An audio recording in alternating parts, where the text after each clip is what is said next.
Quand Éléonore Lefebvre a hurlé « Ma petite fille héritera de tout et vous, de rien », dans le cabinet de Maître Durand, Amélie n'a pas bougé. Ses yeux étaient rivés sur l'enveloppe scellée qui reposait sur le bureau en acajou. Une enveloppe ornée d'un blason doré qui contenait les derniers mots d'Antoine. 20 millions d'euros, l'hôtel particulier, l'entreprise, la vie entière de Camille dépendait de ce papier. Et tous s'attendaient à ce qu'Amélie supplie. L'horloge murale indiquait 3h47 de l'après-midi. L'odeur des vieilles reliures en cuir se mêlait au parfum guerlin, oppressant d'Éléonore. Amélie serrait la lanière de son sac usé, ses mains tremblant imperceptiblement. Sa simple robe noire contrastait avec les diamants au cou de sa belle-mère. Maître Durand transpirait, ses doigts hésitaient sur le seau de cire rouge. Assise sur la chaise à côté, Camille dessinait des cœurs colorés sur une feuille, inconsciente de la tempête silencieuse qui allait dévaster son enfance. Mais Amélie n'était pas là pour l'héritage. Elle était là parce qu'elle l'avait promis à Antoine 3 semaines plus tôt, quand il lui avait pris la main à l'hôpital et murmuré dans un dernier souffle « Protège Camille de la vérité sur ma mère, peu importe le prix ». L'enveloppe scellée contenait plus qu'un testament. Elle contenait la raison pour laquelle Antoine était mort sur cette route. Et Éléonore n'avait aucune idée de ce qui était sur le point d'être révélé. Dans un coin, Céline se tordait nerveusement les mains, parce qu'elle savait ce qu'il y avait dans cette enveloppe et craignait de perdre sa mère pour toujours. Maître Durand évitait le regard d'Éléonore, parce qu'Antoine lui avait confié un secret qui pouvait détruire la réputation de la famille Lefebvre en quelques minutes. Appuyé contre le mur, Michel observait dans un silence absolu, parce que si Amélie perdait tout, il rachèterait l'entreprise pour la moitié de son prix et empocherait des millions sur leur malheur. Mais cette histoire n'a pas commencé ici. Elle a commencé 12 ans plus tôt, quand Amélie a sauvé la vie d'un homme par une nuit de pluie et s'est fait une ennemie qui ne lui pardonnerait jamais. Elle a continué 8 ans plus tard, quand un test ADN a été exigé et qu'une terrible accusation a failli détruire un mariage. Et elle a culminé 3 semaines auparavant, quand des freins ont lâché et qu'Antoine a murmuré des mots que seule Amélie a entendus. La vérité a toujours plusieurs visages. Celle-ci en avait 3, et aucun n'était ce qu'il semblait être. Pour comprendre comment Amélie est arrivée dans ce bureau, vous devez connaître 3 histoires qui s'entremêlent comme les fils d'une trame mortelle. L'histoire d'il y a 12 ans, quand elle a sauvé une vie et scellé son destin. L'histoire d'il y a 8 ans, quand le sang a été testé et que des mensonges ont été semés. Et l'histoire d'il y a 3 semaines, quand la mort est arrivée, déguisée en accident. Tout a commencé une nuit d'octobre, aux urgences de l'hôpital de la Pitié-Salpêtrière. Abonnez-vous maintenant et activez la cloche pour ne manquer aucune histoire. Plus d'un demi-million de femmes font déjà partie de cette communauté. Soyez la prochaine. 12 ans plus tôt, Amélie Martin se réveillait à 14h tous les lundis, mercredis et vendredis. Garde de nuit à l'hôpital de la Pitié-Salpêtrière. Un studio de 20 mètres carrés dans le 19e arrondissement. 2 mois de loyer en retard. 31 ans. Des cheveux châtains toujours attachés en un chignon serré. Des yeux verts qui portaient la fatigue de celle qui a vu trop de gens mourir. Des mains habiles, calleuses, à force de tenir des seringues et des espoirs. Elle économisait chaque centime. Des pâtes instantanées au petit déjeuner, le métro bondé jusqu'à l'hôpital. Une vie simple, contrôlée, prévisible, exactement comme elle en avait besoin. À l'hôpital, les infirmières l'appelaient Amélie la Brave, parce qu'elle sauvait des vies même lorsque les protocoles disaient d'attendre. Une éthique stricte, elle n'acceptait pas les pots de vin de patients riches qui voulaient en passer avant les autres. Sa qualité principale, un courage inébranlable face aux urgences. Son défaut, une obstination qui la mettait en conflit avec ses supérieurs. Une difficulté chronique à faire confiance à l'autorité. Elle remettait toujours en question les ordres quand elle les jugeait mauvais. Résultat, 3 avertissements en 2 ans. Mais aucun patient mort par négligence. Cela comptait plus que la paperasse. À 15 ans, Amélie a perdu sa mère. Cancer du sein. Le système de santé publique avait échoué. Diagnostic tardif, traitement inadapté, 6 mois d'agonie. Son père avait disparu quand elle avait 8 ans. Il était simplement sorti acheter du pain et n'était jamais revenu. Foyer pour enfants de 9 à 18 ans. Elle a financé ses propres études d'infirmière en faisant la plonge dans un restaurant. Des murs émotionnels hauts comme des immeubles. Elle ne se permettait pas de rêver de famille. L'amour était un luxe dangereux. Le traumatisme de l'abandon lui avait appris. Les gens partent, toujours. Alors mieux valait ne pas s'attacher. Mieux valait garder une distance de sécurité avec tout sentiment profond. Mais elle gardait de vieux magazines sous son lit. Des maisons avec des jardins, des enfants courant sur des pelouses vertes, des familles souriant sur des terrasses en bois. Un rêve secret qui lui faisait honte. Elle voulait appartenir à quelque chose de plus grand qu'elle. Avoir des enfants. Se réveiller avec quelqu'un à ses côtés. Le symbole physique de ce désir impossible était une boîte à musique de sa mère. Son unique héritage. Le bois était usé, la ballerine cassée tournait encore de travers. Elle jouait « Somewhere Over the Rainbow ». Amélie ouvrait la boîte pendant ses insomnies et pleurait, parce que cette musique représentait le foyer qu'elle n'avait jamais vu et n'aurait probablement jamais. Octobre, pluie battante, 3h20 du matin.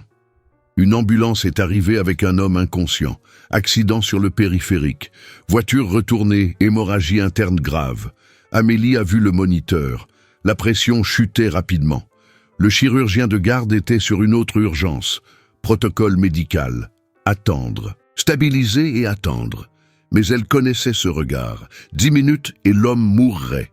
Amélie a décidé en 3 secondes. Elle a pris le scalpel. Préparez le bloc. J'ouvre maintenant. Une infirmière a hésité. « Tu n'es pas chirurgienne. » Amélie se lavait déjà les mains. « Il n'a pas 10 minutes. » Elle a ouvert. Des mains fermes. A localisé l'hémorragie. Des sutures précises. 22 minutes plus tard, l'homme respirait de façon stable. Elle avait sauvé la vie d'Antoine Lefebvre. Et elle ne savait pas qu'elle venait de changer la sienne pour toujours. Antoine s'est réveillé 3 jours plus tard. Ses yeux marrons, confus, cherchaient à comprendre où il était. Amélie vérifiait sa perfusion quand il a parlé. « C'était vous. » Sa voix était rauque. « L'infirmière a dit que vous m'aviez opéré. Elle ne l'a pas regardé. J'ai fait mon travail. » Il a essayé de s'asseoir. « Vous m'avez sauvé la vie. » Amélie a arrangé son oreiller. N'importe qui aurait fait la même chose. C'était un mensonge. Ils le savaient tous les deux. Antoine a souri, un sourire fatigué mais sincère. « Merci. » Amélie est sortie de la chambre avant qu'il ne voie la rougeur sur ses joues. 1 semaine plus tard, Antoine est retourné à l'hôpital. Pas en tant que patient. Il apportait des roses blanches. Il a cherché Amélie aux urgences. Elle finissait sa garde. Épuisée, il est apparu devant elle. « Il faut qu'on parle. » Amélie a soupiré. « Pas besoin de me remercier à nouveau. » Antoine lui a tendu les fleurs. « Je ne suis pas venu pour vous remercier, je suis venu vous inviter à dîner. » Elle a regardé les roses comme si c'était un piège. « Je ne peux pas accepter. » Il n'a pas bougé. « Pourquoi pas ?» Amélie a détourné le regard. « Parce que vous êtes impatient. » Antoine a souri. « Je suis sorti de l'hôpital il y a 3 jours. Techniquement, je ne le suis plus. » Elle a essayé de passer. Il l'a bloqué doucement. « Un dîner, juste ça. Vous m'avez sauvé la vie. Laissez-moi au moins vous offrir un repas décent. » Amélie a hésité. Chaque fibre de son être lui criait de refuser. Mais il y avait quelque chose dans ses yeux, une sincérité qu'elle voyait rarement. D'accord. Un dîner. Le dîner a eu lieu dans un restaurant simple. Antoine a insisté pour qu'elle choisisse l'endroit. Amélie l'a emmené dans un petit bistrot italien bon marché, près de l'hôpital. Il ne s'est pas plaint. Il a mangé ses pâtes comme si c'était le meilleur plat de sa vie. Ils ont parlé pendant 3 heures. Il lui a parlé de son travail, l'entreprise familiale, l'immobilier, la pression constante pour faire un bon mariage. Elle lui a parlé du foyer, de ses études nocturnes, de la fatigue devenue routine. Il la regardait comme si chaque mot était important. « Vous êtes une héroïne, Amélie. » Elle a ri. « Je suis une infirmière fatiguée avec un loyer en retard. » Antoine est devenu sérieux. « Je vais vous donner la famille que vous avez toujours méritée. » Amélie a cessé de rire. Elle a cherché une plaisanterie dans ses yeux. Elle n'en a pas trouvé. Il était sincère. Il a pris sa main sur la table. C'était la première fois en 12 ans qu'Amélie laissait l'espoir franchir la porte qu'elle gardait verrouillée. La famille Lefebvre était un empire bâti sur 3 générations. Promoteurs immobiliers, centres commerciaux, immeubles de bureaux dans tout Paris. 20 millions d'euros d'actifs déclarés. Probablement le double non déclaré. L'hôtel particulier se trouvait dans le 16e arrondissement. 800 mètres carrés d'histoire et de pouvoir. Style haussmannien, moulures au plafond, des jardins qui nécessitaient 3 jardiniers à temps plein, mobilier d'époque, des tableaux de maîtres au mur, un lustre en cristal dans la salle à manger qui coûtait plus que l'appartement entier d'Amélie. Éléonore Lefebvre dirigeait tout depuis 23 ans. Depuis que son mari était mort d'une crise cardiaque. Elle avait 45 ans quand elle est devenue veuve. Elle a repris l'entreprise dans un monde dominé par les hommes. Elle s'est battue, a menacé, a gagné. Elle a transformé 5 millions en 20. Elle contrôlait chaque décision de l'entreprise, chaque mouvement de ses enfants, chaque centime qui entrait ou sortait. Une réputation sociale impeccable, présente à tous les événements de la haute société. Céline, la fille, avait épousé un avocat d'une famille traditionnelle choisie par Éléonore. Antoine, le fils, subissait une pression constante pour trouver une épouse convenable. Règle non écrite, mais absolue. Les Lefebvre épousent des Lefebvre. Même classe sociale, même niveau d'éducation, même relation politique. Amélie était tout ce qu'Éléonore méprisait. Origine modeste, orpheline. Profession manuelle, sans famille, sans nom, sans argent. Elle représentait une menace à l'ordre établi. Antoine l'a emmenée dîner à l'hôtel particulier 6 mois après leur première rencontre. Amélie portait une robe empruntée à une collègue car elle n'avait rien d'approprié. Éléonore l'a accueillie à la porte. Un regard qui vous jaugeait en 2 secondes et vous condamnait en 3. Bienvenue, une voix froide comme le marbre. Le dîner fut une torture silencieuse. Trop de couverts, des verres pour différents vins, des conversations sur des gens dont Amélie n'avait jamais entendu parler. Éléonore faisait des commentaires subtils. « Ce doit être difficile de travailler la nuit, c'est si dangereux dans ce quartier. » Amélie a ravalé l'humiliation. A souri poliment. Antoine n'a pas remarqué la tension, ou a fait semblant de ne pas la remarquer. Après le dîner, Éléonore a demandé à parler à Amélie en privé, dans la bibliothèque, des murs tapissés de livres que personne ne lisait. Éléonore a fermé la porte. « Je vais être directe. Combien voulez-vous » Amélie a cligné des yeux. « Comment » Éléonore a ouvert son sac, un carnet de chèques. « Pour rompre avec mon fils. Écrivez le montant. » Amélie a senti son sang bouillir. « Je ne suis pas avec Antoine pour son argent. » Éléonore a souri. Sans humour. Elles disent tout ça. Combien? Amélie s'est levée. Rien, parce que je ne suis pas ce que vous pensez. Éléonore a bloqué la porte. Vous n'êtes pas digne de lui. Vous ne le serez jamais. Je suis capable de vous détruire. Vous comprenez? Amélie l'a regardé dans les yeux. Je comprends que vous avez peur de perdre le contrôle, mais Antoine est un adulte et il m'a choisi. Elle est sortie de la bibliothèque tremblante de rage. 4 mois plus tard, Antoine l'a demandé en mariage, sur une plage de Deauville au coucher du soleil. Une bague simple, en argent, avec un petit diamant. Rien d'ostentatoire. Amélie a pleuré. Pour la première fois depuis des années, des larmes de joie. Oui, il l'a embrassée. Les vagues se brisant sur le sable, les mouettes volant au-dessus. Un moment parfait qu'elle n'aurait jamais imaginé vivre. Ils ont planifié leur avenir, assis sur le sable. 2 enfants, une maison plus petite que l'hôtel particulier, mais confortable. Antoine travaillerait dans l'entreprise. Amélie continuerait son métier d'infirmière. Une vie normale malgré l'argent. Il lui a pris le visage entre ses mains. Ma mère comprendra. Il lui faut juste du temps. Amélie a voulu le croire. Mais le doute plantait déjà ses racines au fond de son esprit. Éléonore n'était pas une femme qui acceptait la défaite. C'était une femme qui attendait, planifiait et attaquait quand on s'y attendait le moins. Amélie a serré Antoine plus fort dans ses bras, comme si une étreinte pouvait protéger l'avenir, mais elle le savait déjà. La tempête ne faisait que commencer, et quand elle arriverait, elle serait dévastatrice. 4 ans après le mariage. Amélie tenait l'échographie dans sa main quand Éléonore est entrée dans le salon sans frapper. 12 semaines de grossesse. Le papier tremblait entre ses doigts. Éléonore lui a arraché l'examen des mains, ses yeux scannant chaque ligne. Un silence lourd, puis sa voix. « Vous avez planifié ça ?» Ce n'était pas une question, c'était une accusation. Amélie a pris une profonde inspiration. « Planifié ? Je suis mariée depuis 4 ans. » Éléonore a jeté le papier sur la table. « Vous avez planifié ça pour piéger mon fils, pour garantir l'héritage. » Amélie a senti le sol se dérober sous ses pieds. « Comment pouvez-vous dire une chose pareille ?» Éléonore s'est approchée. « Je connais les femmes comme vous. Je les ai toujours connues. Dîner de famille ce soir-là. Une longue table en acajou, 12 couverts, des plats servis dans des plats en argent. Antoine en bout de table, Amélie à sa droite, Éléonore à sa gauche, Céline et son mari Arnaud au milieu. Un silence gênant pendant qu'ils mangeaient. Antoine l'a remarqué. Quelque chose ne va pas. Éléonore s'est essuyé la bouche avec sa serviette en lin. Amélie est enceinte. Antoine a lâché sa fourchette. Un immense sourire. « Vraiment, mon amour, c'est vrai ?» Amélie a hoché la tête. Il s'est levé, l'a serré dans ses bras. « C'est merveilleux !» Éléonore a continué à couper sa viande. « Merveilleux ou opportun ?»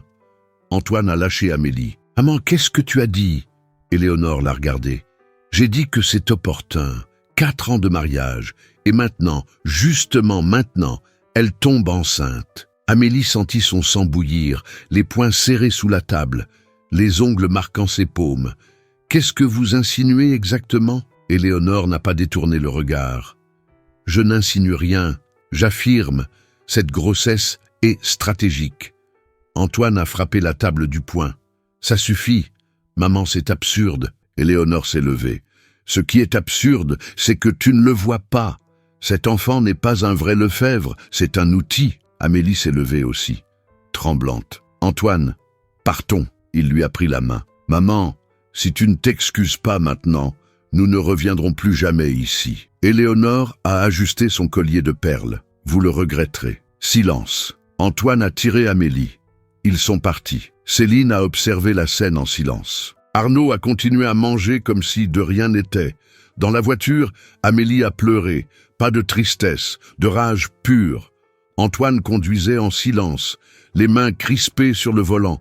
Elle s'excusera, elle le fera. Amélie a essuyé ses larmes. Non. Et tu le sais, il n'a pas répondu, parce qu'elle avait raison. Éléonore Lefebvre ne s'excusait pas, jamais, auprès de personne. Amélie a regardé par la fenêtre. Les lumières de la ville défilaient. Elle a pensé à l'enfant qui grandissait en elle, a pensé à comment protéger cette vie d'une grand-mère qui la rejetait déjà avant même sa naissance. Elle s'est demandé si elle avait fait le bon choix en épousant Antoine. Elle s'est demandé, pour la première fois, si l'amour était suffisant contre tant de venin. La réponse l'effrayait.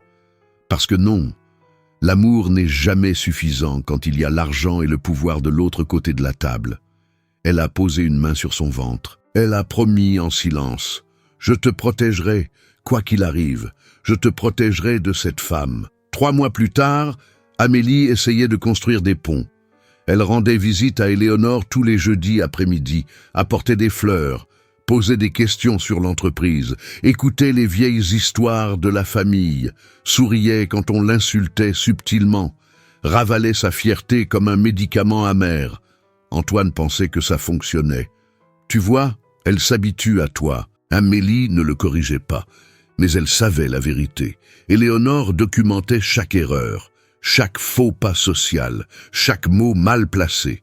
Elle notait, gardait, construisait un dossier silencieux. Amélie a utilisé la mauvaise fourchette au dîner. Notez. Amélie ne connaissait pas le nom d'un artiste célèbre. Notez. Amélie a dit « merci » au lieu d'envoyer un mot écrit. Notez. Chaque échec était une munition. Et Éléonore était une tireuse patiente. Camille est née en mars. Accouchement difficile. 23 heures de travail. Amélie a failli mourir d'une hémorragie, mais quand on a placé la petite fille dans ses bras, plus rien n'importait. Des yeux bleus comme Antoine, des cheveux sombres comme Amélie. Parfaite. Antoine a pleuré. Amélie aussi. Ce moment aurait dû être pur. Mais Éléonore est arrivée à l'hôpital 2 heures plus tard. Elle a regardé le bébé à travers la vitre de la maternité. N'a pas souri. S'est tournée vers Antoine. « Il faut que je te parle. » En privé, Amélie les a vus depuis la fenêtre de sa chambre. Antoine et Éléonore discutant dans le couloir. Une discussion animée. Antoine gesticulait. Éléonore était calme, froide, implacable. 15 minutes plus tard, Antoine est revenu, pâle. Amélie lui a pris la main. « Qu'est-ce qu'il y a ?» Il n'a pas répondu tout de suite. Il s'est assis sur la chaise à côté du lit. « Ma mère veut un test de paternité. » Silence. Amélie a cru avoir mal entendu. « Elle veut quoi ?» Antoine a pris son visage dans ses mains. « Un test ADN pour prouver que je suis le père. » Amélie a senti quelque chose se briser en elle. Quelque chose qui ne serait jamais réparé. « Tu plaisantes ?» Il l'a regardé, les yeux rouges. « J'ai dit que c'était de la folie. J'ai crié sur elle. Mais elle n'abandonne pas. » Amélie a retiré sa main. « Et toi? Tu la crois ?» Antoine s'est levé rapidement. « Bien sûr que non. Amélie, je sais que Camille est ma fille. » Amélie s'est assise sur le lit malgré la douleur. « Alors dis non, refuse. » Antoine a hésité. 3 secondes, mais c'était 3 secondes de trop. Amélie a vu le doute. Petit, minuscule, mais présent. Elle a dit que si je ne faisais pas le test, elle me déshériterait, me retirerait de l'entreprise, rendrait notre vie impossible. Amélie a tourné le visage. Alors fais le test. Prouve à ta mère qu'elle a tort. Et après, ne me parle plus jamais de ça. Céline est apparue dans la chambre ce soir-là. Tard. Les visites étaient terminées. Mais elle avait soudoyé un garde. Elle s'est assise à côté d'Amélie. J'ai entendu pour le test. Amélie ne l'a pas regardé. Tout le monde a entendu, apparemment. Céline a pris une profonde inspiration. Ma mère m'a fait la même chose. Il y a 12 ans. Amélie s'est retournée. Quoi? Céline avait les larmes aux yeux. Quand je suis tombée enceinte, elle a exigé un test ADN, a dit qu'Arnaud n'était pas fiable, que j'aurais pu le tromper. Le stress a été tel que j'ai perdu le bébé. À 22 semaines, Amélie lui a pris la main. Céline, je ne savais pas. Céline a essuyé ses larmes. Personne ne le sait. Ma mère a tout caché, a dit que c'était une fausse couche naturelle. Mais je connais la vérité. C'était le test. C'était l'accusation. C'était elle. Amélie est restée hospitalisée 3 jours. Antoine a fait le test ADN le 2e jour. Céline a emmené Camille pour le prélèvement. Amélie a refusé de participer. Le résultat est arrivé par email 2 jours plus tard. 99,9% de probabilité de paternité. Antoine était le père. L'évidence scientifique de quelque chose qui n'aurait jamais dû être remis en question. Antoine a montré le résultat à Éléonore. Il attendait des excuses. Il n'en a pas reçu. Bon à savoir qu'il n'y a aucun doute. C'est tout. Aucune rétractation. Aucune demande de pardon pour Amélie. Aucune reconnaissance de l'absurdité de l'accusation. Antoine est sorti du bureau de sa mère, furieux. Pour la première fois de sa vie, il s'est demandé qui était vraiment Éléonore. Pas la matriarche forte qui a bâti un empire, mais la femme cruelle capable de détruire sa propre famille pour garder le contrôle. 3 ans passèrent, gênants, tendus. Amélie et Antoine élevaient Camille loin d'Éléonore. Ils ne rendaient visite que pour les occasions obligatoires. Noël, Pâques, anniversaire. Antoine travaillait dans l'entreprise mais gardait une distance émotionnelle avec sa mère. Céline a divorcé d'Arnaud. Éléonore était furieuse, mais n'a pas pu l'empêcher. Les fissures dans la famille Lefebvre s'agrandissaient. Et puis Antoine a trouvé les documents. C'était un vendredi soir. Antoine révisait de vieux contrats dans son bureau à la maison. Il préparait une présentation pour le conseil d'administration. Il a trouvé une incohérence. Un paiement de 3 millions à un fournisseur qui n'existait pas. Il a enquêté, a découvert plus. Un compte bancaire dans un paradis fiscal. des virements mensuels pendant 5 ans, de l'argent détourné de leur propre entreprise, et toutes les transactions autorisées par une seule personne. Éléonore. Antoine a appelé le comptable, a confirmé. 3 millions avaient disparu. Éléonore avait accusé l'associé précédent, un homme qui avait été licencié et poursuivi pour détournement de fonds. Un homme innocent qui avait perdu sa réputation, sa carrière, sa famille. Tout ça basé sur un mensonge d'Éléonore. Antoine est arrivé à l'hôtel particulier sans prévenir.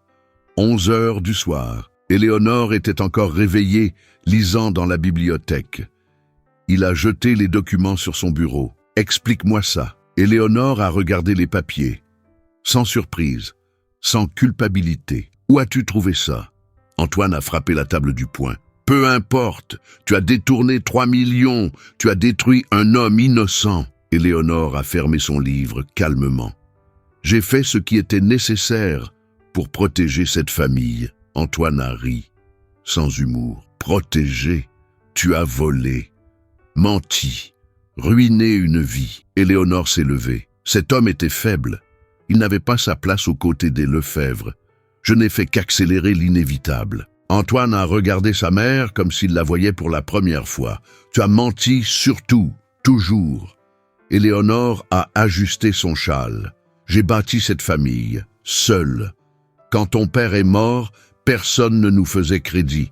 Littéralement. J'ai dû faire des choix difficiles, impopulaires, mais nécessaires. » Antoine a ramassé les documents. « Je vais révéler tout ça. Je vais rendre l'argent à Michel. Je vais laver son nom. » Éléonore a fait un pas. Sa voix basse, dangereuse. « Si tu fais ça, tu détruiras notre réputation. L'entreprise s'effondrera. Tout ce que j'ai construit disparaîtra. » Antoine s'est dirigé vers la porte. « Tu aurais dû y penser avant de voler. » Il est sorti. Éléonore est restée seule dans la bibliothèque. Pour la première fois en 20 ans, elle a eu peur de perdre le contrôle. Céline a appelé Amélie le lendemain matin. Antoine a tout raconté. Sur le détournement, sur Michel. Amélie préparait le petit déjeuner. Camille dessinait sur la table. Que va-t-il faire? Céline a hésité. Il va tout révéler. Notre mère va aller en prison, Amélie. Amélie a éteint le feu. Ta mère le mérite. Elle a détruit un homme innocent. Céline a soupiré. Je sais. Mais Antoine n'imagine pas de quoi elle est capable quand elle est acculée. Ma mère ne laissera pas faire ça. Elle va riposter, et ce sera terrible. Amélie s'est assise. Qu'est-ce que tu veux dire? Céline pleurait. Je veux dire que tu dois protéger Antoine, parce que notre mère va faire quelque chose de désespéré, et quand Éléonore Lefebvre est désespérée, des gens meurent. Céline est arrivée chez Amélie 3 jours après la découverte, une valise à la main, un œil au beurre noir mal dissimulé par le maquillage. Je peux rester ici quelques jours? Amélie a ouvert la porte, n'a pas posé de questions. Céline est entrée. Camille était à l'école, Antoine au travail. Les 2 femmes se sont assises dans la cuisine. Café chaud, silence lourd. Céline a finalement parlé. Arnaud m'a frappé. Hier soir, quand je lui ai dit que je voulais vraiment divorcer cette fois. Amélie lui a serré la main. Tu as porté plainte? Céline a ri, amèrement. Porter plainte contre un de Villiers. Ma mère me tuerait avant qu'il ne soit arrêté. L'histoire de Céline était différente de celle d'Amélie, mais la prison était la même. 20 ans plus tôt, Éléonore avait choisi Arnaud de Villiers pour sa fille. Famille traditionnelle, argent ancien, relations politiques. Céline avait 22 ans, amoureuse d'un professeur de littérature. Un homme simple, intelligent, gentil. Éléonore l'a découvert, a menacé de couper les ponts avec Céline, lui a retiré ses cartes de crédit, a bloqué ses comptes bancaires. Céline a cédé, a épousé Arnaud lors d'une cérémonie de 300 invités, lune de miel à Paris. Elle est revenue enceinte. Éléonore a exigé un test ADN parce qu'elle ne faisait pas confiance à Arnaud. Le stress de l'accusation, les examens constants, les insinuations. Céline a perdu le bébé à la 22e semaine. Arnaud l'a blâmé. Éléonore a prétendu n'avoir aucune responsabilité et Céline n'est plus jamais tombée enceinte. Utérus cicatrisé. Cœur aussi. Pendant 12 ans, Céline a vécu un mariage de façade. Arnaud avait des maîtresses. Elle le savait. Il buvait. Elle cachait les bouteilles vides. Les événements sociaux étaient un théâtre bien rodé. Sourires faux pour les photographes. Insultes chuchotées à la maison. Céline a tenté de divorcer 3 fois. Éléonore l'en a empêché à chaque fois. Les De Villiers sont une famille importante. Nous ne pouvons pas avoir de scandale. À la 3e tentative, Arnaud l'a frappé pour la première fois. Céline a caché les hématomes. L'a raconté à Éléonore. « As-tu provoqué ? Qu'as-tu dit pour le mettre dans cet état ?» Céline a cessé de raconter, a cessé de demander de l'aide, a accepté d'être piégée, jusqu'à ce qu'Antoine découvre les documents, jusqu'à ce qu'elle réalise qu'Éléonore n'était pas une déesse intouchable, c'était une criminelle, et si elle pouvait tomber, Céline pouvait se libérer. Amélie a fait du thé. « Tu resteras ici aussi longtemps que nécessaire, mais tu dois porter plainte, Céline. » Céline a regardé par la fenêtre. « Si je fais ça, ma mère s'en servira contre Antoine. Elle dira que nous montons la famille contre elle. Elle manipulera la situation. » Amélie s'est assise. « Ta mère le fait déjà.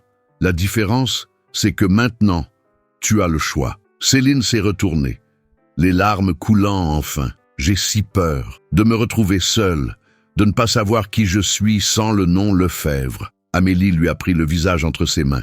« Tu es Céline, pas Lefebvre, pas De Villiers. Céline, et c'est plus que suffisant. » Ce soir-là, Amélie a parlé de son père à Antoine, un secret qu'elle avait gardé pendant 12 ans. Ils étaient allongés dans le lit. Camille dormait dans la chambre d'à côté. Céline dans la chambre d'amis. Amélie a pris une profonde inspiration. « Je dois te raconter quelque chose, sur ma famille. » Antoine s'est tourné sur le côté. « Quoi ?» Amélie a fixé le plafond. « Mon père n'a pas disparu. Il a été arrêté. » Antoine a attendu. Elle a continué. « J'avais 8 ans. Il travaillait comme agent de sécurité. Une nuit, il y a eu un cambriolage. Il a réagi, a tiré, a tué un adolescent de 16 ans. Il a été condamné pour homicide involontaire. 20 ans de prison. » Antoine lui a pris la main. Amélie, elle a essuyé une larme. « Ma mère m'a dit qu'il était parti en voyage. Je l'ai cru. Je l'ai attendu pendant des années, jusqu'à ce que je découvre la vérité à 25 ans. Je suis allé le voir en prison une fois. Il n'a pas voulu me voir. Il a dit que je devais oublier qu'il existait. » Antoine l'a serré dans ses bras. « Ce n'est pas ta faute. » Amélie a sangloté. « Je sais, mais j'ai toujours eu honte. J'ai toujours pensé que si je le racontais, les gens verraient ce que je suis vraiment, fille de meurtrier, orpheline, personne. » Antoine s'est reculé pour la regarder dans les yeux. « Tu n'es pas tes parents. Tu es celle que tu as choisi d'être. Et tu as choisi d'être forte, courageuse, la meilleure mère que Camille puisse avoir. » Dans l'entreprise, les rumeurs se propageaient. Les employés chuchotaient. Les associés demandaient des réunions privées avec Antoine. Michel Richard, l'homme injustement accusé, a été contacté par Antoine. Ils se sont rencontrés dans un café discret. Michel avait vieilli, cheveux grisonnants, rides profondes. « Pourquoi me cherchez-vous maintenant ?» Antoine a poussé une enveloppe contenant les documents, les preuves de ce que ma mère a fait. « Vous étiez innocent, je vais laver votre nom. » Michel a lu, les mains tremblantes. « 20 ans. J'ai perdu 20 ans à cause d'elle. Ma femme m'a quitté. Mes enfants ne me parlent plus.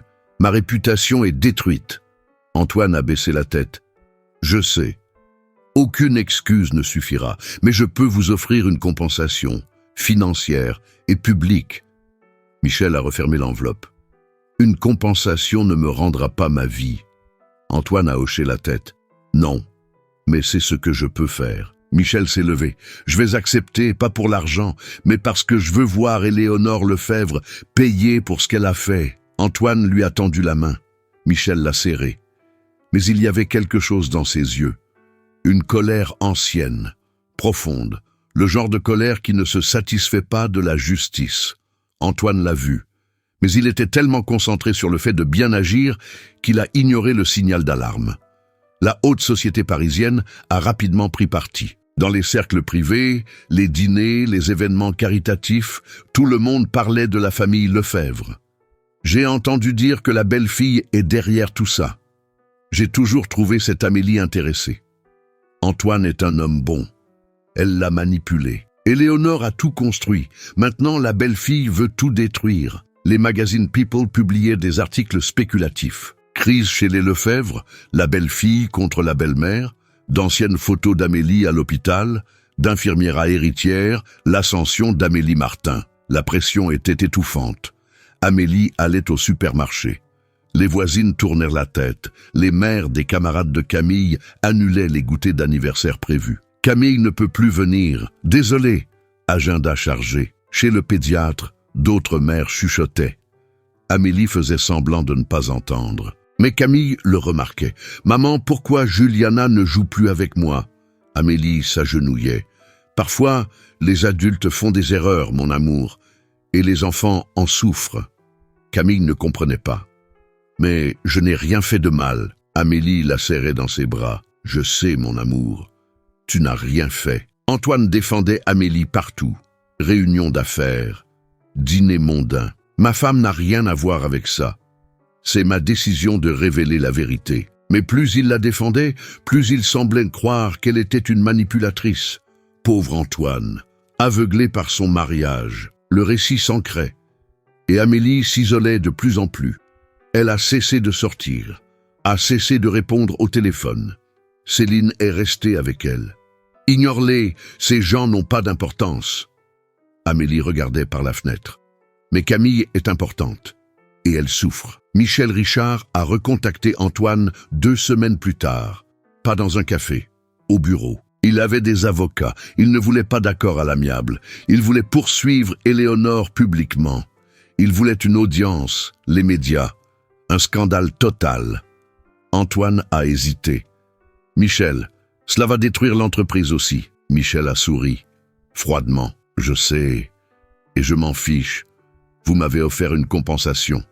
Je la veux, mais à ma façon. » Antoine a tenté de négocier. Michel n'a pas cédé. « Soit on fait à ma façon, soit je vais voir la presse seule et je raconte tout. Y compris que vous saviez depuis des semaines et que vous n'avez rien fait. » Un dilemme moral brutal. Faire ce qui est juste signifiait détruire l'héritage de 3 générations. Ne pas le faire signifiait être complice. Antoine est rentré chez lui ce soir-là, défait. Amélie l'a vu à la porte. Que s'est-il passé? Il lui a parlé de Michel, du procès, des conséquences. Amélie s'est assise. « Que vas-tu faire ?» Antoine s'est passé la main dans les cheveux.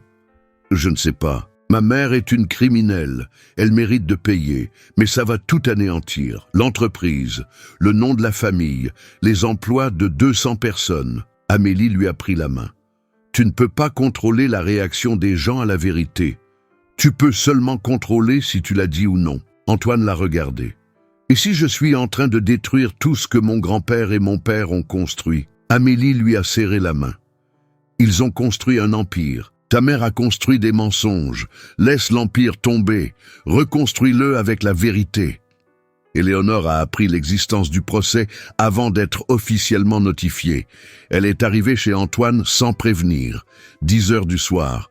Elle a frappé à la porte jusqu'à ce qu'il ouvre. « Il faut qu'on parle, maintenant. » Antoine l'a laissé entrer. Amélie couchait Camille. Éléonore s'est assise dans le salon. « Michel va me poursuivre. Tu as permis ça. » Antoine est resté debout. « Tu as volé. Tu as détruit sa vie. Oui, je l'ai permis. » Éléonore s'est levée. « Tu n'as aucune idée de ce que tu fais. Ce procès va révéler des choses que tu ne veux pas savoir. » Antoine a croisé les bras. « Quelle chose ?» Éléonore a hésité. C'était la première fois qu'Antoine voyait une peur réelle dans ses yeux. « Ton père n'est pas mort d'une crise cardiaque. » Silence. Antoine s'est assis lentement. « Qu'est-ce que tu as dit ?» Éléonore a fermé les yeux. « Ton père a été empoisonné. Par moi. » Lentement. Pendant des mois, Antoine ne pouvait plus respirer. « Tu mens. » Éléonore a ouvert les yeux. « J'avoue. Il allait me quitter. Pour une autre femme. Il allait prendre la moitié de tout. Je ne l'ai pas laissé faire. De petites doses d'arsenic. Les symptômes ressemblaient à une crise cardiaque. Le médecin n'a jamais soupçonné. » Antoine s'est levé, les jambes flageolantes. « Pourquoi tu me dis ça ?» Éléonore a fait un pas.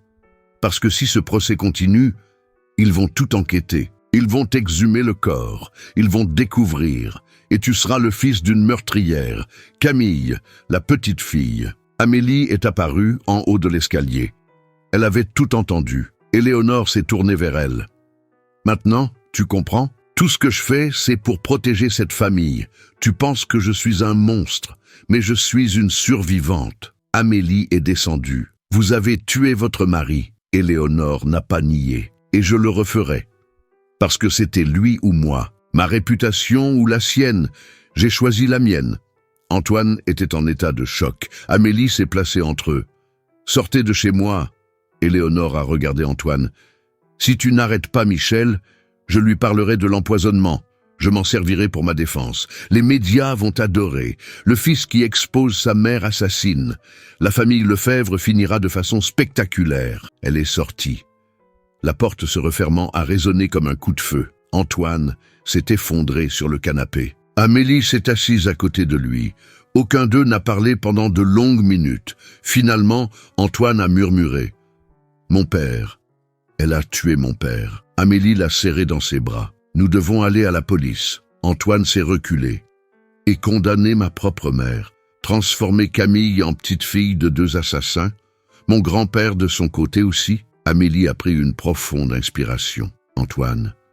Elle a avoué. On ne peut pas ignorer ça. » Il s'est levé. « Pas aujourd'hui. J'ai besoin de digérer ça. » Il est monté dans sa chambre. Amélie est restée seule dans le salon. La boîte à musique de sa mère était sur l'étagère. Elle l'a ouverte. La ballerine de travers a tourné. « Somewhere over the rainbow » a joué. Et Amélie a pleuré, parce que l'arc-en-ciel qu'elle cherchait était caché derrière des nuages de plus en plus sombres. 3 jours plus tard, Maître Durand a appelé Antoine.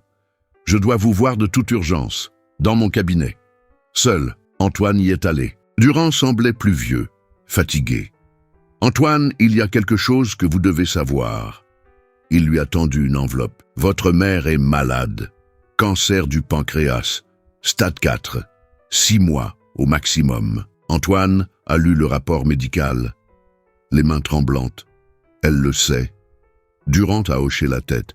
Depuis 3 mois, elle a demandé le secret absolu. Elle me fait modifier son testament. Elle veut tout laisser directement à Camille. En vous sautant, vous et Amélie. Antoine a laissé tomber l'enveloppe. Pourquoi? Durand a soupiré. Une vengeance finale. Elle veut que vous soyez les tuteurs d'une fortune que vous ne pouvez pas toucher. Elle veut qu'Amélie s'occupe d'elle dans ses derniers mois. Elle veut garder le contrôle jusqu'à son dernier souffle. Antoine est sorti du cabinet, abasourdi. Sur le parking, il a appelé Amélie. Ma mère est mourante. Il lui a tout raconté. Amélie est restée silencieuse à l'autre bout du fil. Puis d'une voix basse, « Je suis désolé, Antoine. » Il a ri, sans humour. « Moi aussi, mais pas pour ce que tu penses. Je suis désolé de l'aimer encore. Après tout, j'aime toujours ma mère. » Amélie a compris. Ça ne fait pas de toi quelqu'un de faible. Ça fait de toi un être humain. Antoine a pris une profonde inspiration. Le procès, je peux encore l'arrêter. Michel accepterait un accord généreux. Ma mère aurait ses derniers mois en paix. Amélie n'a rien dit, parce qu'il n'y avait pas de bonne réponse, seulement des choix impossibles. Antoine a raccroché, s'est assis dans sa voiture. Et pour la première fois en 38 ans, il s'est permis de pleurer. Dites-moi dans les commentaires de quelle ville vous regardez. Je lis tout le monde et je réponds avec plaisir. Et si l'histoire vous touche, laissez un like. Antoine conduisait sur le périphérique quand les freins ont lâché. 10 heures du soir, pluie battante, circulation fluide. Il a appuyé sur la pédale, elle s'est enfoncée dans le vide. Rien. Il a essayé le frein à main. Le câble était lâche. La voiture accélérait toute seule. Un virage approchait. Il a tourné le volant, a dérapé, a heurté la glissière de sécurité, a fait 3 tonneaux. Les secours sont arrivés 15 minutes plus tard. Antoine était encore conscient, coincé dans la carcasse. Du sang coulait de son front. Ils ont appelé Amélie. Votre présence est requise à l'hôpital de la Pitié-Salpêtrière. Urgent. Amélie est arrivée en courant. Camille laissée avec Céline. Antoine en soins intensifs. Les médecins étaient graves. Hémorragie interne, nous faisons notre possible. Elle s'est assise dans la salle d'attente, les mains glacées, le corps tremblant. 3 heures plus tard, un médecin est sorti. Un regard qu'elle connaissait bien. Elle avait vu ce regard des dizaines de fois quand elle travaillait aux urgences. « Je suis désolé, nous avons tout fait. » Amélie n'a pas pleuré tout de suite. Elle est restée immobile, en train de digérer. Antoine était mort. Son mari, le père de Camille, l'amour de sa vie, mort à 38 ans, dans un accident qui n'avait aucun sens. La police est venue. Question de routine. « Madame, connaissez-vous quelqu'un qui en voulait à votre mari ?» Amélie a répondu mécaniquement. « Non, peut-être. » Elle ne savait plus. Ils ont parlé d'une enquête. Frein coupé, câble de frein à main sabotée. Meurtre, pas accident. Mais pas de témoin, pas de caméra sur ce tronçon, pas de preuves. Affaire classée en quelques semaines. Amélie savait qui c'était. Au fond d'elle, elle le savait. Mais elle n'avait aucun moyen de le prouver. Éléonore avait gagné. De la manière la plus cruelle possible. Les funérailles furent un cauchemar. La famille Lefebvre a exclu Amélie des préparatifs. Éléonore a choisi le cercueil, les fleurs, l'église. Amélie est arrivée en taxi, une simple robe noire. Camille lui tenant la main, demandant à voix basse pourquoi papa dormait dans la boîte. Les gens la regardaient, la jugeaient, chuchotaient. J'ai entendu dire qu'elle a causé ça. Antoine était stressé à cause d'elle. Pauvre Éléonore, elle a perdu son fils à cause de cette femme. Amélie a serré Camille plus fort contre elle, n'a pas pleuré. Elle ne pouvait pas. Si elle commençait, elle ne s'arrêterait plus. À l'église, Éléonore était assise au premier rang. Un agent de sécurité a empêché Amélie de passer. Famille directe uniquement. Céline est intervenue. « C'est la veuve !» Éléonore s'est retournée, les yeux rouges mais secs. Elle ne fait plus partie de la famille. Amélie a emmené Camille au dernier rang. La messe a duré 1 heure. Le prêtre a parlé d'un homme qu'Amélie reconnaissait à peine. Antoine Lefebvre, pilier de la communauté, fils exemplaire. Rien sur le père aimant, le mari dévoué, l'homme qui a choisi la vérité plutôt que le confort. L'enterrement fut pire. Éléonore a jeté la première fleur, Céline la deuxième. Amélie n'a même pas pu s'approcher de la tombe. Camille pleurait. « Je veux voir papa. » Amélie l'a emporté. Loin de ce cirque d'hypocrisie, à la maison, Amélie s'est assise dans le noir. Camille s'est finalement endormie, épuisée d'avoir tant pleuré. Céline était partie régler la paperasse du divorce. Amélie était seule, complètement seule pour la première fois en 12 ans. Elle a regardé autour d'elle, la maison qu'Antoine avait achetée, les meubles qu'ils avaient choisis ensemble, les photos sur les murs, une vie construite brique par brique. Et maintenant, une veuve sans ressources propres. La maison était au nom de l'entreprise familiale, les comptes joints déjà bloqués par Éléonore. Amélie avait 300 € dans son portefeuille, rien de plus. Allait-elle retourner dans son studio de 20 mètres carrés, élever Camille seule, avec un salaire d'infirmière? Si elle trouvait un emploi, bien sûr, 12 ans en dehors de la profession. Qui l'embaucherait? Elle a pensé à abandonner. Ce serait plus facile. Prendre Camille et disparaître, changer de ville, recommencer à zéro. Éléonore garderait l'argent, l'entreprise, l'hôtel particulier. Amélie garderait sa fille et sa dignité. Peut-être que ce serait suffisant. Mais alors elle s'est souvenue des derniers mots d'Antoine, à l'hôpital. Il lui serrait la main. « Protège Camille de la vérité, mais ne laisse pas ma mère gagner. » Amélie l'avait promis, et peu importait le prix, elle tiendrait cette promesse. Elle a trouvé le journal d'Antoine dans le tiroir du bureau. Cuir marron, usé. Elle ne l'avait jamais lu. Respectait son intimité. Mais il était mort maintenant. Elle l'a ouvert. La dernière entrée datait de 3 jours avant l'accident. « Amélie, si tu lis ceci, c'est que je n'ai pas eu le courage de te le dire en personne. Ma mère m'a encore menacé. Elle a dit que si je n'arrêtais pas Michel, elle te tuerait. Pas Camille, toi. parce que sans toi, je m'effondrerais. Elle a toujours connu mon point faible. J'ai demandé à Durand de préparer un Nouveau Testament, secret, laissant tout à toi et Camille. Moitié pour chacune. Ma mère ne doit pas le savoir. S'il m'arrive quelque chose, Durand a des instructions. Pardonne-moi de ne pas avoir été assez fort pour te protéger de mon vivant. J'espère y arriver dans la mort. Je t'aime, toujours. Amélie l'a lu 3 fois, les larmes coulant enfin. Antoine savait. Il savait qu'Éléonore le tuerait. Et malgré tout, il avait essayé de les protéger. Un Nouveau Testament signifiait qu'Éléonore n'avait pas le contrôle. Mais cela signifiait aussi qu'Antoine avait prévu sa propre mort. Il avait vécu ses dernières semaines en le sachant. Et Amélie ne l'avait pas remarqué. Elle était tellement concentrée sur sa propre survie qu'elle n'a pas vu son mari lui dire adieu. La culpabilité l'écrasait. Une douleur physique dans la poitrine. Des sanglots qui ont réveillé Camille. La petite fille est apparue à la porte. « Maman ?» Amélie a rapidement essuyé son visage. « Viens ici, mon amour. » Camille est montée sur ses genoux. « Tu es triste ?» Amélie l'a serré dans ses bras. « Je le suis, mais ça va aller. Nous allons nous en sortir. » Mais elle n'y croyait pas. Comment s'en sortirait-elle sans Antoine, sans argent, sans famille? Camille avait 7 ans. Elle allait grandir sans père, avec une mère brisée, une grand-mère assassine, un héritage taché de sang. Quel avenir était-ce? Amélie a posé son menton sur la tête de Camille. Il n'y avait pas d'issue.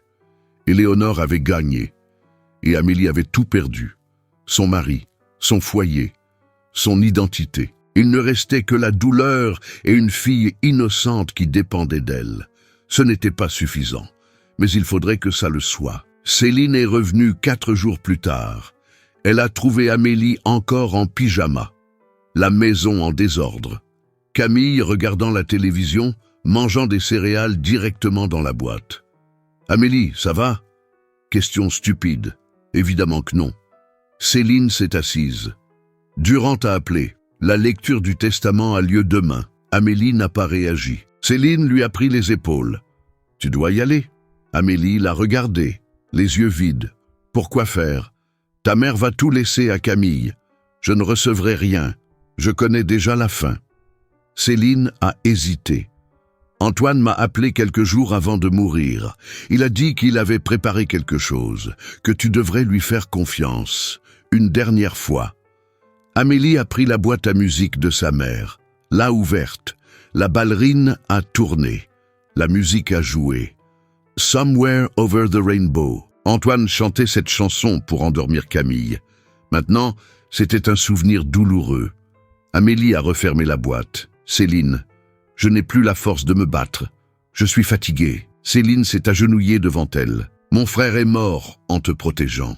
La dernière chose qu'il a faite de sa vie a été de garantir votre avenir. Ne laisse pas cela être en vain. Vas-y demain. Affronte notre mère. Une dernière fois. Pour Antoine. Pour Camille. Pour toi. » Amélie a regardé Camille. La petite fille dessinait par terre. Une petite maison avec 3 personnes. Maman, papa, moi. Mais papa était au ciel maintenant, avait-elle expliqué en dessinant une étoile au-dessus de lui. Ce dessin a brisé quelque chose en Amélie.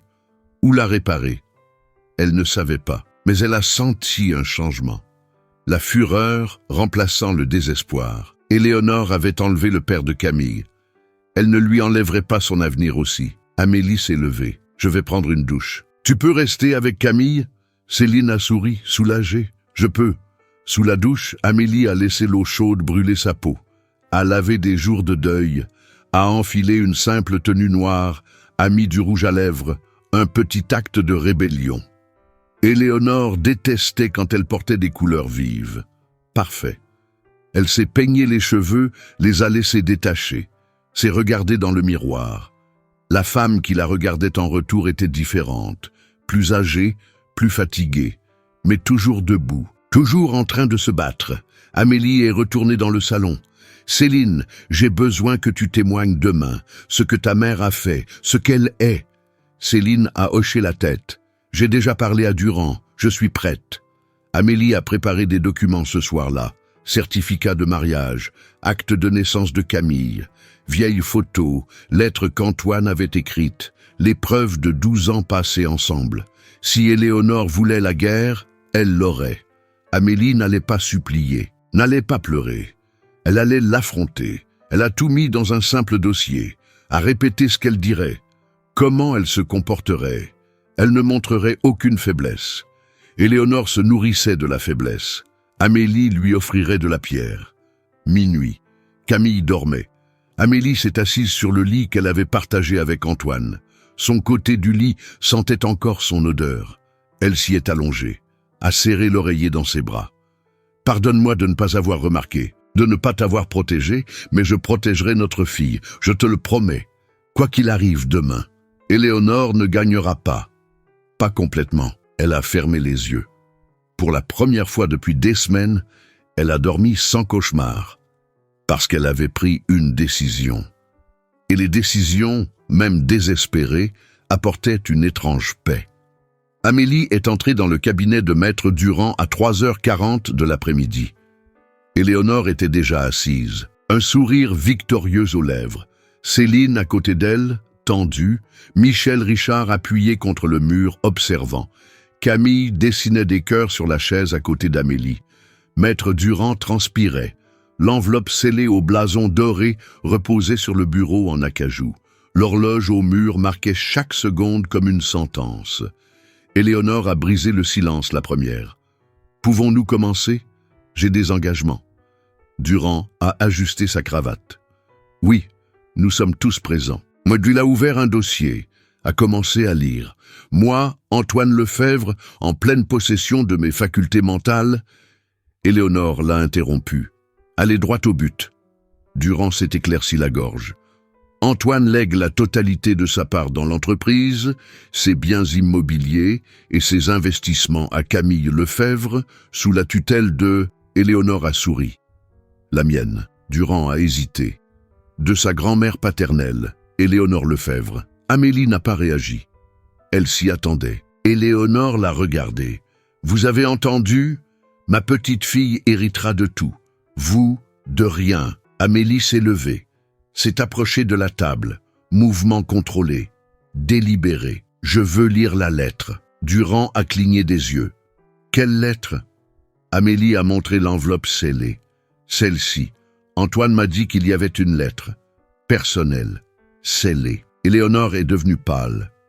Il n'y a aucune lettre. Amélie a regardé Durand. « Maître, mon mari a-t-il laissé des instructions concernant une enveloppe scellée ?» Durand transpirait, a regardé Éléonore, a regardé Amélie. « Oui, il y a une lettre, avec instruction de n'être ouverte qu'en présence de tous les héritiers. » Éléonore s'est levée. « C'est absurde, je ne le permets pas. » Amélie s'est tournée vers elle. Les yeux fermes. « Vous ne commandez plus. Antoine est mort. Cette lettre est sa dernière volonté. » Éléonore a fait un pas menaçant. « Vous n'en avez pas le droit. » Amélie n'a pas reculé. « Si, je suis sa veuve, la mère de l'héritière, et je vais lire cette lettre. » Maintenant, silence tendu, Maître Durand a pris l'enveloppe. Les mains tremblantes, a brisé le sceau, a sorti un papier, a commencé à lire à haute voix. « Amélie, si Durand lit ceci, cela signifie que je suis mort avant d'avoir pu te protéger. Pardonne-moi. Ces derniers mois, j'ai découvert des choses sur ma mère qui ont tout changé. Elle a tué mon père, un empoisonnement lent. Elle a avoué quand je l'ai menacée de la dénoncer pour vol. Mais il y a plus. Elle a saboté ma voiture. Pas pour me tuer, pour te tuer. Nous avons échangé nos voitures ce matin-là. Tu te souviens ? Tu allais chercher Camille à l'école. J'ai pris ta voiture parce que la mienne n'avait plus d'essence. Les freins étaient censés lâcher avec toi au volant, pas avec moi. » Maître Durand s'est arrêté. Ses mains tremblaient tellement que le papier tombait. Céline a couvert sa bouche. Michel Richard s'est redressé. Camille continuait de dessiner, inconsciente. Amélie était paralysée. Éléonore était livide. Durand a continué. « J'ai des preuves. Des paiements aux mécaniciens, des virements bancaires, des conversations enregistrées. Tout est chez Durand. Si je suis mort, c'est elle. Et je veux que vous le sachiez. Je veux la justice. Pas pour l'argent, pour la vérité. » Amélie, tu m'as appris que la vérité compte, même quand elle fait mal. Surtout quand elle fait mal, protège Camille. Mais pas de l'héritage des mensonges. Je te lègue la moitié de tout. L'autre moitié est dans une fiducie pour Camille. Ma mère n'a droit à rien. Céline est témoin de ce document. Durand en est l'exécuteur. Pardonne-moi de ne pas avoir été assez fort de mon vivant. Je t'aime, toujours. Silence absolu. Éléonore s'est assise lentement. Céline pleurait en silence. Michel Richard avait un demi-sourire satisfait. Amélie a regardé Éléonore. Vous avez essayé de me tuer. Vous avez tué votre fils par erreur. Éléonore n'a pas répondu. Elle regardait ses propres mains. Durand a pris le téléphone. Je vais appeler la police. Éléonore a levé la tête. Non. Sa voix était brisée. C'était la première fois qu'Amélie voyait une réelle vulnérabilité en elle. Ça ne changera rien. Amélie s'est approchée. Ça ne changera rien? Vous avez tué Antoine? Éléonore l'a regardé, les larmes coulant enfin. Je sais, mais ce n'était pas censé être lui. C'était toi. Tu as détruit mon fils, tu l'as éloigné de moi, tu lui as mis des idées ridicules de vérité et de justice dans la tête. Il était parfait avant toi. Amélie sentit la colère monter en elle. Il était prisonnier, vous le contrôliez comme un objet, je l'ai libéré. Éléonore s'est levée. Vous l'avez tué. Amélie l'a giflé, fort. Le son a claqué. Éléonore est retombée sur sa chaise. Céline n'est pas intervenue. Michel Richard regardait, fasciné. Camille a finalement levé les yeux. « Maman ?» Amélie s'est agenouillée devant sa fille. « Tout va bien se passer, mon amour. Maman est juste un peu nerveuse. » Camille a regardé Éléonore. « Mamie pleure ?» Amélie a pris une profonde inspiration. « Oui, parfois les adultes pleurent quand ils font de très mauvaises choses. » Camille est retournée à son dessin. Amélie s'est relevée, a regardé Durand. Appelez la police. Maintenant. Durand a composé le numéro. Éléonore n'a pas tenté de fuir. Elle est restée assise, vaincue. Pour la première fois en 50 ans, Éléonore Lefebvre n'avait plus le contrôle de rien. La police est arrivée en 12 minutes. 2 inspecteurs. Durand a remis les documents. Les preuves qu'Antoine avait rassemblées. Les virements bancaires aux mécaniciens, l'enregistrement d'Éléonore menaçant Antoine, les emails échangés avec un intermédiaire. Tout était méticuleusement documenté. Antoine avait préparé un dossier pour meurtre contre sa propre mère. Il savait qu'elle agirait. Il n'avait simplement pas imaginé qu'il en serait la victime. L'inspecteur le plus âgé a regardé Éléonore. « Éléonore Lefebvre, vous êtes en état d'arrestation pour tentative d'homicide et homicide involontaire. » Il lui a lu ses droits. Éléonore n'a pas résisté. S'est laissée menotter. En passant devant Amélie, elle s'est arrêtée. Vous avez gagné. Heureuse, Amélie l'a regardée dans les yeux. Non, parce qu'Antoine est mort, et aucune victoire ne vaut ça. Éléonore a été emmenée. Céline s'est effondrée. Amélie l'a serrée dans ses bras. C'est fini. Céline a sangloté. Notre mère est une meurtrière. Amélie l'a serré plus fort. Je sais. Michel Richard a applaudi lentement. Un théâtre impressionnant. Amélie s'est retournée. Vous avez quelque chose à dire? Il a souri. Oui. Je veux ma part. Antoine a promis une compensation. Maintenant qu'il est mort, vous me la devez. Amélie a regardé Durand. Combien? Durand a vérifié les documents. 3 millions, plus 20 ans d'intérêt. 6 millions au total. Amélie a hoché la tête. Payez-le, mais il quitte l'entreprise. Il me vend sa part. Michel Richard a ri.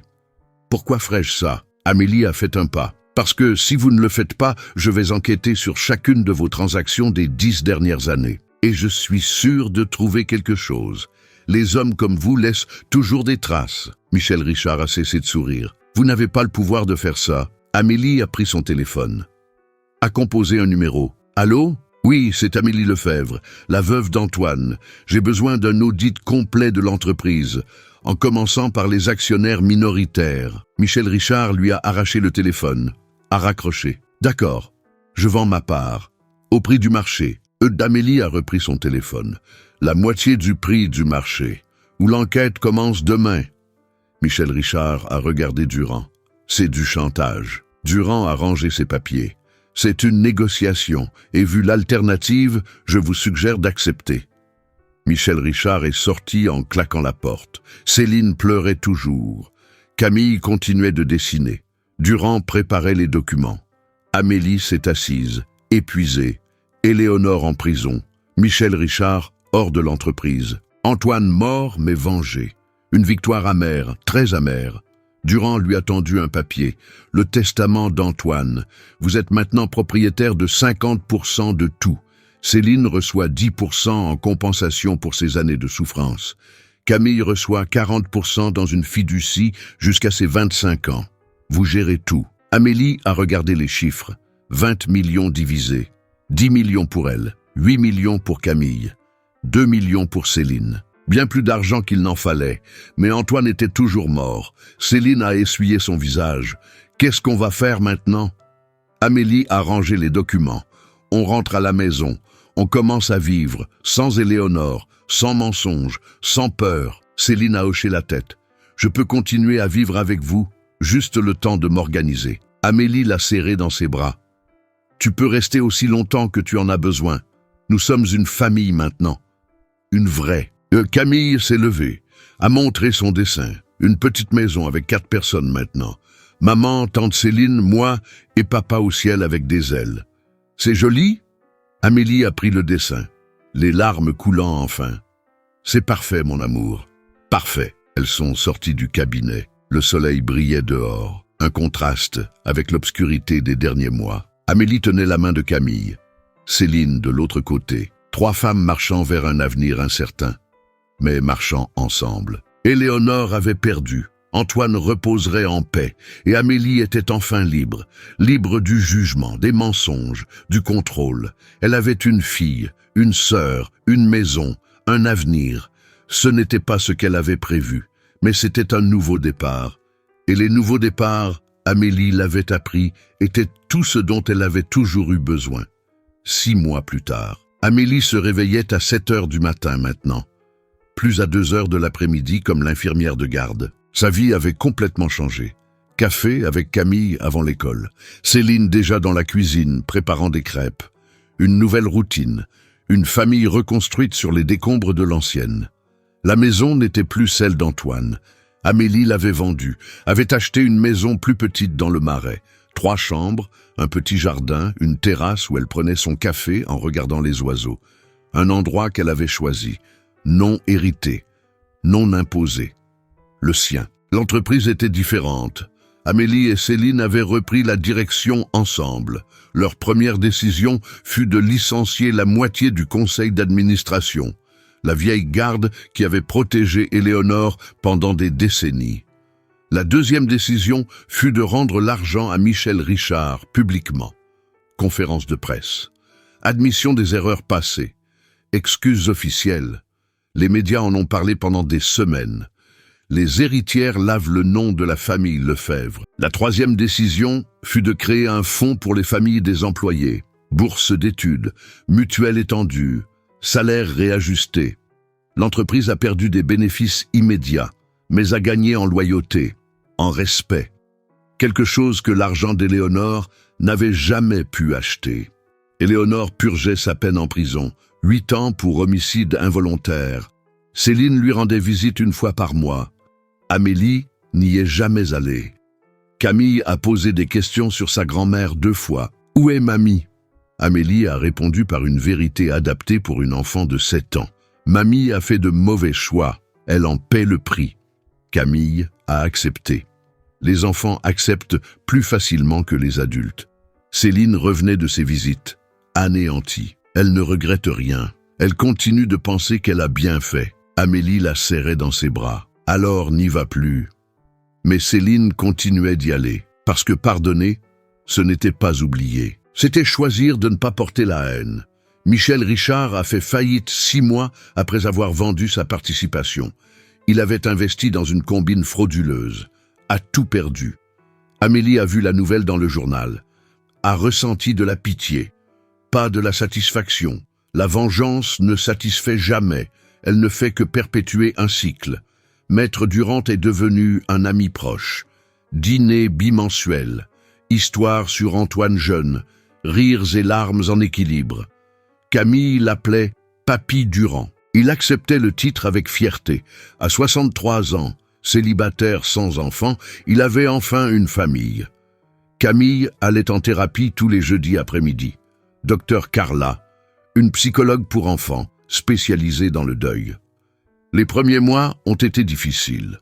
Cauchemars, crises de colère, des questions auxquelles Amélie ne savait pas répondre. Pourquoi papa est parti? Il ne m'aimait plus, mais lentement, Camille digérait. Dessinait moins de cœurs brisés, plus d'arc-en-ciel, plus de maisons avec des jardins.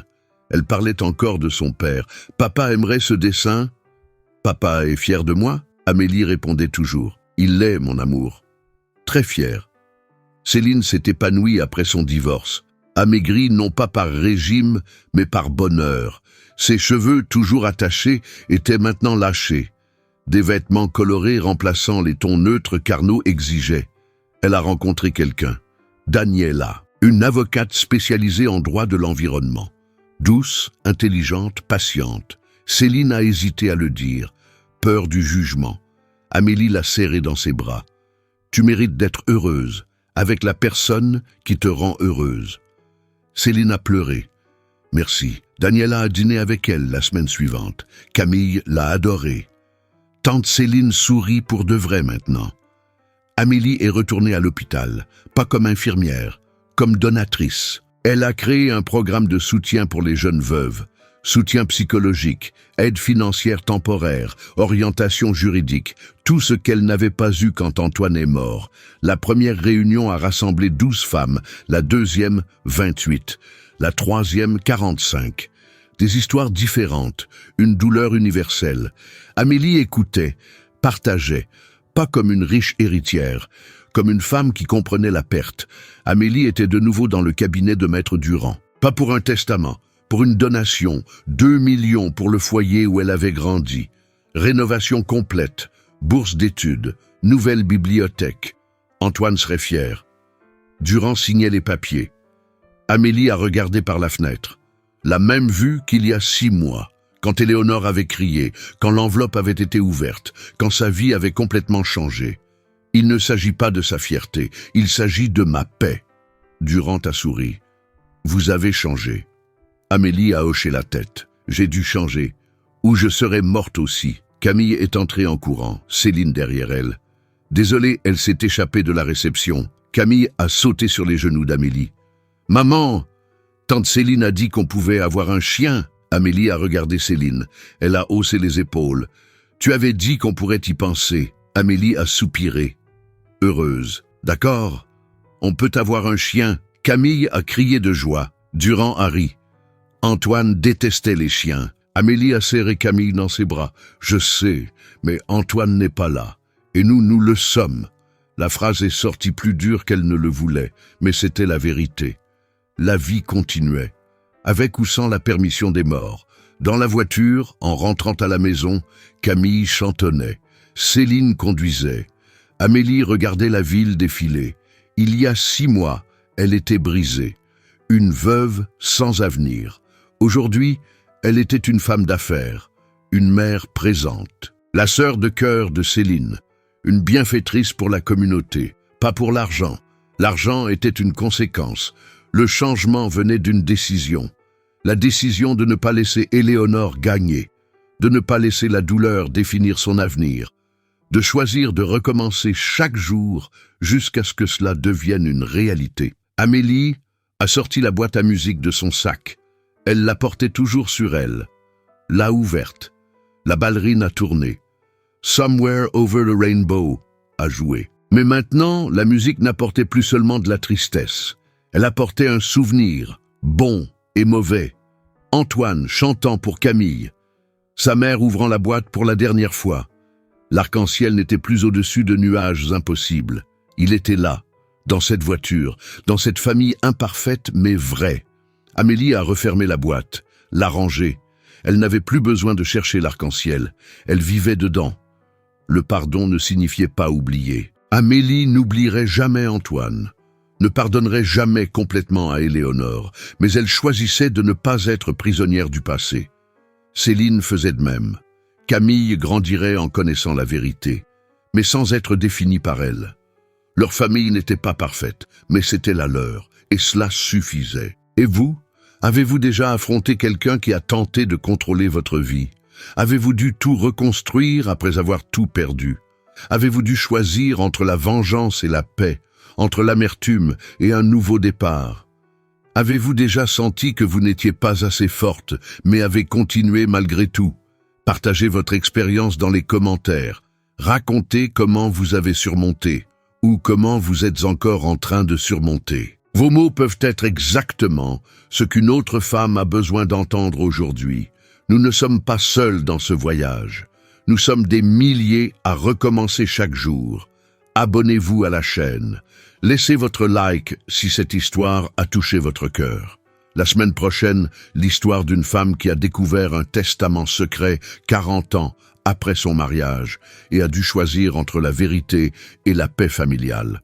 N'oubliez pas, vous êtes plus forte que ce que les autres disent, plus courageuse que vous ne l'imaginez, et vous méritez de recommencer autant de fois que nécessaire. À bientôt.